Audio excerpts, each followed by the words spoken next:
லக்ஷ்மி அவர்கள் எழுதிய சூரியகாந்தத்தின் part 11 comment and டிஸ்கிரிப்ஷனில் போட்டிருக்கோம். படித்துவிட்டு இதை படித்தால் கதை நன்றாக புரியும்.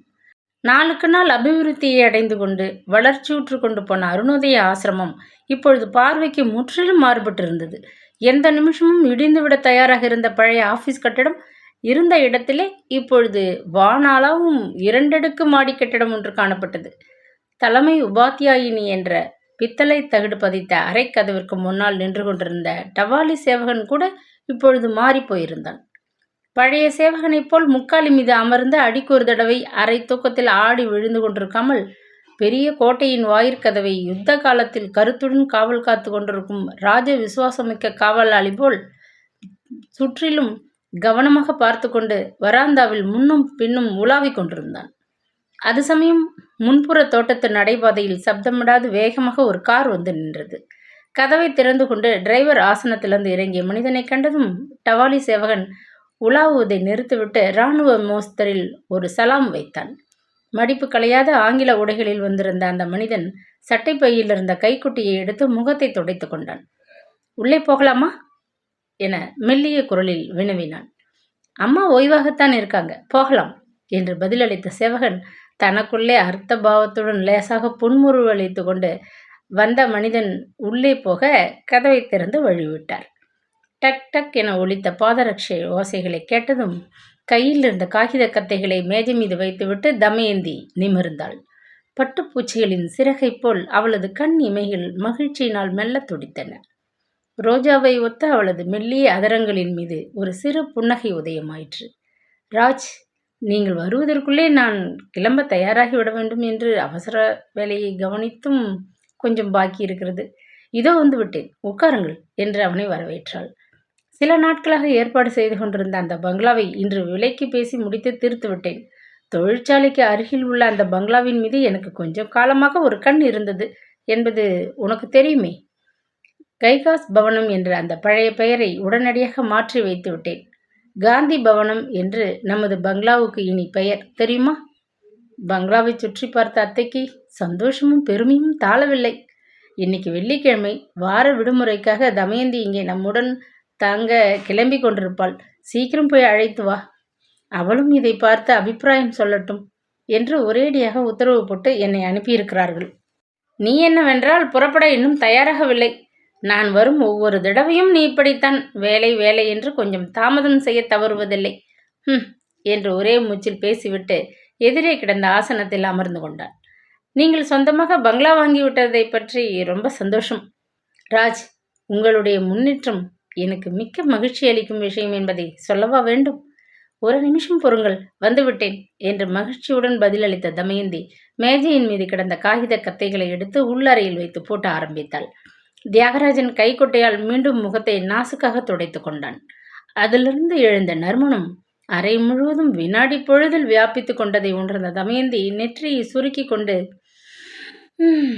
என்று பரிகாச பாவத்தால் பெருமூச்செறிந்தாள். கலாசாலை படிப்பின் மீது நம்பிக்கை இல்லாத தியாகராஜன் ஹைஸ்கூல் படிப்பிற்கு பிறகு கல்வி ஸ்தாபனங்களுக்கு ஒரு முழுக்கு போட்டுவிட்டு தொழிலில் அமர்ந்து விட்டான். காந்திமதி அம்மாள் எவ்வளவோ எடுத்து உபதேசித்தும் ஒரே பிடியாக அவன் கல்லூரிகளை திரும்பி பார்க்க மறுத்துவிட்டான். தமயந்தி கல்வி மீது காட்டிய கருத்திற்கும் எதிராக தியாகராஜனுக்கு அதன் மீது ஏற்பட்டிருந்த அலட்சியம் கல்வியை மிக உயர்வாக மதித்த காந்திமதியின் உள்ளத்தை நோகச் செய்தது வாஸ்தவம். கல்வி என்றால் கலாசாலை படிப்பு ஒன்றுதான் என்றல்ல, மனிதன் பிழைக்க வழி தெரிந்து கொண்டு அபிவிருத்தி அடையும் எந்த தொழில் திறமையும் ஒரு பெரும் கல்வி என்று அவன் அத்தையிடம் அடிக்கடி தர்க்கம் செய்வான். அதை உண்மை என்று நிரூபிப்பவன் போல் 10 வருஷங்களுக்கு முன்பு தேவநகரில் பிரபலமாக இருந்த பென்சில் கம்பெனி ஒன்றில் மாதம் 30 ரூபாய்க்கு ஒரு சாதாரண தொழிலாளியாக சேர்ந்தான். 2 வருஷங்களில் தொழிலில் ஏற்பட்ட தனித்திறமையினால் உதவி மேனேஜர் பதவிக்கே வந்துவிட்டான். தொழில் நுட்பங்களை விரைவில் கிரகித்து கொண்டு விட்டதனால் அதிக நாட்கள் அந்த கம்பெனியிலேயே உத்தியோகம் வகிக்காது அதிலிருந்து விலகி கொண்டு சொந்தமாக பென்சில் தயாரிக்கும் தொழிலை ஸ்தாபிக்க துவங்கினான். காந்தியம்மாள் பால் விற்று மோர் விற்று அரும்பாடுபட்டு சேர்த்து வைத்திருந்த 1000 ரூபாய்களை கடனாக வாங்கி கொண்டு தன் தொழிலை முதல் சிறு திட்டத்தில் ஆரம்பித்தான். 4-5 வருஷங்களில் அவன் தயாரித்த காந்தி மார்க் பென்சில்கள் மிகவும் பிரபலமடைந்து விட்டன. அவனது முன்னேற்றத்திற்கு யுத்த காலமும் ஓரளவு பெரும் உதவி செய்தது. ஒரு சில வருஷங்களில் இந்தியாவில் பல பெரிய நகரங்களில் காந்தி மார்க் பென்சிலின் பிரான்ச் கடைகள் ஏற்பட்டிருந்தன. தியாகராஜன் தனது 30வது வயதில் யாரும் அதிசயிக்கக்கூடிய அளவில் தொழிலில் முன்னேறியிருந்தான். தேவநகரில் சொந்தமாக அவனுக்கு 4 பங்களாக்கள் இருந்தன. கொடைக்கானலிலும் பெங்களூரிலும் கோடைகால வாசஸ்தலத்திற்காக 2 பெரும் வீடுகள் வாங்கியிருந்தான். தொழில் அபிவிருத்தியைப் போல் அவனது தோற்றத்திலும் மிகவும் மாறியிருந்தான் என்பதை தமயந்தி நன்றாக உணர்ந்து கொண்டிருந்தாள். ஆரம்ப காலத்தைப் போன்று அவன் கதர் சட்டையும் வேஷ்டியும் அணிவதை இப்பொழுது விட்டிருந்தான். மடிப்பு களையாத ஷூட் கோட் டை என்ற ஆங்கில நாகரிக உடை மீது அவனது கவனம் திரும்பியிருந்தது. தனியாக உயர்ந்த கடையிலிருந்து தருவித்த சிகரெட்டுகளை அவன் பிடிக்க விரும்பினான். வெளியூர் சென்று தங்கினால் மிக பிரபலமான ஹோட்டல்களில்தான் வசிக்க அவனுக்கு பிடித்தது. ஆடையில், தோற்றத்தில், பேச்சில் எல்லாவற்றிலும் ஆடம்பரம் தொனித்ததை தமயந்தி கவனித்து கொண்டுதான் இருந்தாள். சின்னஞ்சிறு வயதில் அவளுக்கு சமமாக உட்கார்ந்து கொண்டு பொம்மையை வைத்து விளையாடிய அந்த சிறுவனுக்கும் அத்தர் மனம் வீசும் கைக்குட்டையால் முகத்தை துடைத்து கொண்டு தன் முன் வீற்றிருக்கும் உல்லாச பழக்க வழக்கங்கள் நிறைந்த மனிதனுக்கும் எவ்வளவு வித்தியாசம் இருக்கிறது! காலமும் செல்வ நிலையும் மனிதர்களை எவ்வளவு மாற்றி விடுகின்றன என தனக்குள்ளே அதிசயித்த வண்ணம் அவள் தன் காரியங்களை கவனித்துக் கொண்டிருந்தாள். ஏன் முகத்தை சுளிக்கிறாய்? தமா, இந்த மனம் உனக்கு பிடிக்கவில்லையா? காஷ்மீரத்திலிருந்து என் நண்பன் ஒருவன் கொண்டு வந்து களப்பற்ற ரோஜா அத்தர். உனக்கு கொஞ்சம் ஒரு சீசாவில் தனியாக எடுத்து வைத்திருக்கிறேன். என்ன இனிமையான மனம் என்று கூறிய தியாகராஜன் விளையாட்டாக கைக்குட்டையை அவள் முகத்தின் மீது வீசினான். தலையை பின்னுக்கு இழுத்து கொண்டு எழுந்து நின்ற தமயந்தி, ராஜ், இத்தனை வயதாகியும் இன்னமும் உங்களுக்கு விளையாட்டு குணம் போன பாடில்லை. யாராவது பார்த்தால் என்னை பற்றி தவறாக எண்ணிக்கொள்வார்கள். சரி, வீட்டிற்கு கிளம்புவோம் என்றாள். தியாகராஜன் பதில் அளிக்காது சட்டென எழுந்து அருகில் வைத்திருந்த தோல்பேட்டியை எடுத்துக்கொண்டான். தமயந்தி மெல்ல நிதானமாக நடந்து அவன் பின்னால் சென்றாள். ஆடம்பரமான அவனது ஆடை அலங்காரத்திற்கு முன்னால் தமயந்தியின் தோற்றத்தின் எளிமை பன்மடங்காக காணப்பட்டது. வெண்ணிற மேல் புடவையும் அதற்கேற்ற சிவப்பு நிற சோழியும் அன்று அவள் அணிந்து கொண்டிருந்தாள். கழுத்திலே மெல்லியதொரு பொன் சங்கிலியும் கைகளில் ஒரு வளையலும் தான் அவள் அணிந்திருந்த ஆபரணங்கள். நெற்றி மீது காற்றுடன் மோதி கொண்டு தவிழ்ந்த தன் சுருண்ட கூந்தலை பின்னால் மடித்து கட்டியிருந்த முறை அவள் தன் தலை அலங்காரத்தை பற்றி அதிகம் சிரத்தை காட்டவில்லை என்று அறிவித்துக் கொண்டிருந்தது. தமயந்தியுடன் பழகியவர்களுக்கும் அவளது நடையை கூர்ந்து கவனிப்பவர்களுக்கும் மட்டுமே தான் அவளது கால்களில் ஒன்று ஊனமானது என அறிந்து கொள்ள முடியும். தரை மீது புரளும் அளவு புடவையை மிகவும் தாழ்வாக அவள் உடுத்தியிருந்ததால் வியாதியால் நலிந்திருந்த அவளது பாதத்தை யாரும் சுலபத்தில் கண்டுகொள்ள இயலாதிருந்தது. மிகவும் நிதானமாகவும் சாமர்த்தியமாகவும் அவள் நடந்ததனால் வலது காலை சற்று தூக்கி அந்த பக்கம் சாய்ந்து நடந்ததை முதலாக அவளை காணும் யாரும் புரிந்து கொள்ள முடியாதபடி அவள் தன் ஊனத்தை மறைத்து கொண்டாள். காரில் தன் அருகே அமர அவளுக்கு உதவி செய்துவிட்டு டிரைவர் ஆசனத்தில் வந்து உட்கார்ந்து கொண்டான் தியாகராஜன். உனக்கு இன்று நான் கொடுக்கப் போகும் பரிசை நீ கட்டாயம் ஏற்க மறுக்கக்கூடாது. ரோஜா அத்தர் சீசாவை மறக்காமல் நீ என்னிடமிருந்து பெற்றுக்கொள்ள வேண்டும் என்று கொஞ்சம் அதட்டலாக கூறிய தியாகராஜன் காரை தன் பங்களாவை நோக்கி செலுத்தி கொண்டு போனான். ராஜ், நான் அத்தர் சென்ட் போன்ற வாசனை திரவியங்களை உபயோகிப்பதில்லை என்பது உங்களுக்கு தெரிந்த விஷயம்தானே? ஏன் இந்த சிரமம் உங்களுக்கு என்றாள் பதிலுக்கு. இந்த முறை நீ என் பரிசை நிராகரித்தால் எனக்கு மிகவும் கோபம் ஏற்படும் தமா. அத்தை அவர்கள் புகழ்வது போல் உன்னிடம் பல நல்ல குணங்கள் இருந்தாலும் ஒரு பெரிய கெட்ட குணமும் கூடவே இருக்கிறது. உன்மேல் இருக்கும் அன்பால் அத்தை கண்களுக்கு அது புலப்படுவதே இல்லை என்று சீற்றத்துடன் தியாகராஜன் கூறிவிட்டு காரை வேகமாக செலுத்தி கொண்டு போனான். சிறு கோபத்திற்கு கூட அவனது முகம் ரத்தம் போல் சிவந்து போவதை வேடிக்கை பார்த்து கொண்டே வீற்றிருந்த தமயந்தி, அது என்ன கெட்ட குணம்? அதை சொல்லுங்கள். அறிந்து என்னை திருத்திக் கொள்ள முயற்சிக்கிறேன் என்றாள் பரிகாசமாக. திருத்திக் கொள்வது என்பது முடியாத காரியம். அது உன் இரத்தத்திலே ஊறி உடம்புடன் லயித்து கிடக்கிறது என்றான் அவன் கோபத்துடன். மேலே அவன் என்ன கூறப்போகிறான் என்பதை விரைவில் உணர்ந்து கொண்ட தமயந்தி பதில் பேசாது அவன் முகத்தை கனிவுடன் பார்த்து கொண்டு இருந்தாள். சமீப காலத்தில் அடிக்கடி அவனை சந்திக்க நேர்ந்த பொழுதெல்லாம் தியாகராஜன் அவள் மீது சுமத்திய அந்த குற்றச்சாட்டு அவளுக்கு புதியதே அல்ல. அடிக்கடி கேட்டு பழக்கப்பட்டதனாலும் அன்றைய தினம் அவள் மனம் அவனது கடுமொழிகளை கேட்டு சிறிது வருந்தத்தான் செய்தது. தியாகராஜன் வெகு நாட்களாக தான் அடக்கி வைத்திருந்த பலவற்றையும் ஒரே அடியாக சொல்ல விரும்புகிறவன் போல் கோபம் தனியாத குரலில் மேலே படபடப்பாக பேசலுற்றான். பிரம்மாண்டமான பங்களா, நினைத்த இடம் செல்ல சௌகரியம் நிறைந்த கார்கள், ஏவியதை செய்ய வேலைக்காரர்கள் என பல அனுகூலங்கள் இருந்தும் நீ எங்களுடன் வசிக்க மறுத்து இந்த ஆசிரமத்திலேயே தங்கியிருப்பது உனக்கு நன்றாக இருக்கிறதா என்று யோசித்துப் பார். என் விஷயத்தில் உனக்கு ஏன் இந்த வேற்றுமை? நான் உனக்கு அந்நிய மனிதனா அல்லது அத்தை தான் உனக்கு வேற்று மனுஷியா? எவ்வளவோ முறைகள் வேண்டியும் 75 ரூபாய் சம்பளத்தை பெரிதாக கருதி என் வேண்டுகோளை மறுத்து நீ இங்கே கஷ்டப்பட்டு கொண்டு வசிப்பது என்னை வேண்டுமென்றே தண்டிப்பது போல் இருக்கிறது. அதைத்தான் சொல்ல வந்தேன். உண்மையை ஒப்புக்கொண்டு பதவி ஏற்றுக்கொள்ள மனமில்லாத ஒரு போலி கர்வம் உன் வாழ்வை குலைக்கும். இந்த கெட்ட எண்ணம் என்றுதான் போகுமோ தெரியாது என்றான்.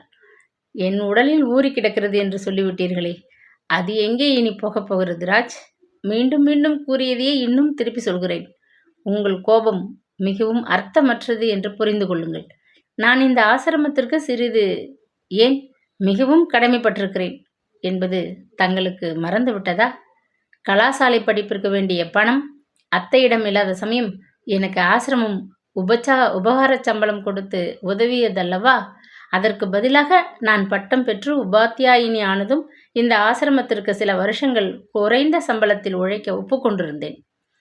ஆசிரமத்துடன் ஏற்பட்ட எனது ஒப்பந்தம் முடிய இன்னும் 1.5 வருஷம் இருக்கிறது.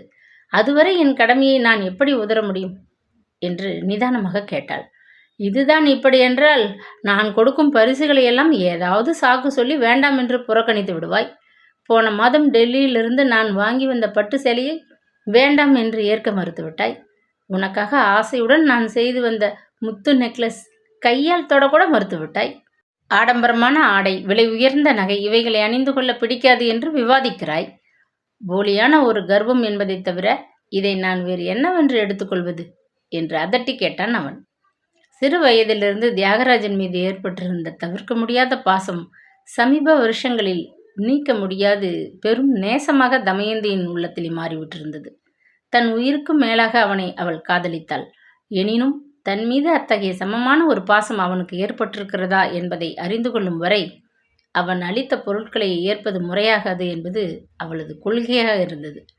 ஆகவே அவள், ராஜ், உங்களுக்கு என்ன சொன்னாலும் புரியாது, ஏன் வீண்வாதம், விட்டு தள்ளுங்கள் அதை என்றாள் பெருமூச்சுடன். கடைசியாக உன் மீது எனக்கு ஏற்பட்டிருக்கும் ஒரு அதிருப்தியையும் கூறிவிடுகிறேன். கல்கத்தாவில் ஒரு பிரபல குஜராத்தி டாக்டர் ஒரு பெரிய நர்சிங் ஹோம் திறந்திருக்கிறார் என்று போன தடவை சந்தித்த பொழுது சொன்னேன். அதை பற்றி கேட்க நீ சற்றாவது சிரத்தை காட்டினாயா என்று அதிருப்தியுடன் வினவினான். சங்கோஜத்தினால் தமயந்தின் முகம் லேசாக சிவந்து போயிற்று. அதை பற்றி இப்பொழுது என்ன என்று தடுமாற்றத்துடன் வினவினாள். அதை நான் எதற்காக சொல்ல வந்தேன் தெரியுமா? அந்த டாக்டர் மிகவும் திறமை வாய்ந்த பெரிய சர்ஜனாம். இளம்பிள்ளை வாதத்தினால் ஏற்பட்ட பலவித ஊனங்களையும் ரண சிகிச்சையால் நன்றாக குணப்படுத்தி விடுகிறாராம். நானும் அத்தையும் வெகு நேரம் நேற்று அவரை பற்றி பேசி கொண்டிருந்தோம். உனக்கு காலை குணப்படுத்த ஏற்படும் வைத்திய செலவு முழுவதையும் நான் சந்தோஷத்துடன் ஏற்க முன்வந்திருக்கிறேன். நீ மறுக்காது அந்த டாக்டரிடம் ரண சிகிச்சை செய்து கொள்ள வேண்டும் என்று முடித்தான். ராஜ் என்று தமயந்தின் தொண்டையிலிருந்து எழுந்த குரல் துக்கத்தினால் தடைப்பட்டது. கண்களில் பொங்கிய நீரை சிரமத்துடன் அடக்கி கொண்டு, ஆபரேஷன் என்பதை பற்றி என்னிடம் இன்னும் ஒரு முறை பேச வேண்டாம் என்று மிகவும் வேண்டி கேட்டுக்கொள்கிறேன்.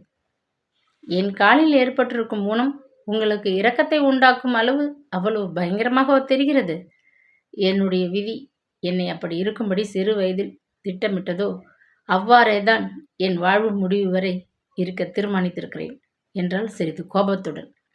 இதை ஒரு போலி கர்வம் என்று சொல்லாது வேறு என்ன சொல்வது என சீறிய தியாகராஜன் காரை பங்களா வாயிலில் கொண்டு நிறுத்தினான். உங்களுக்கு இதை பற்றி கூறினாலும் விளங்காது ராஜ். என் வாழ்க்கையில் யாரிடமும் பேச விரும்பாத விஷயம் என் கால் ஊனம். அதை யார் பேசினாலும் என் மனம் எப்படி துக்கத்தில் துடிக்கும் என்பதை உங்களால் உணர முடியாது. சிறு வயதிலிருந்து நான் இதை பற்றி எண்ணி எண்ணி உள்ளம் நைந்து போயிருக்கிறேன். ஆகவே ஊனம் என்னும் விஷயம் என் உள்ளத்திலே ஆறாத ஒரு புண். ராஜ், என்னை வெகுவாக அறிந்த தாங்கள் கூட அதை பற்றி பேசி என் மனதை புண்ணாக்குகிறீர்கள். இது தர்மமா என திணறியபடி கேட்ட தமயந்தி தன் இரு கரங்களால் முகத்தை மூடிக்கொண்டு விம்மி விம்மி அழத் துவங்கினாள். ஒரு சமயம் ஊனம் என்ற காரணம் பற்றி தியாகராஜன் தன்னை நேசிக்கவில்லையோ என்ற ஒரு சந்தேகம் கூட அவள் உள்ளத்திலே எழவே அவள் மனம் அந்த வேதனையையும் அவமானத்தையும் தாளாது குமுறியது.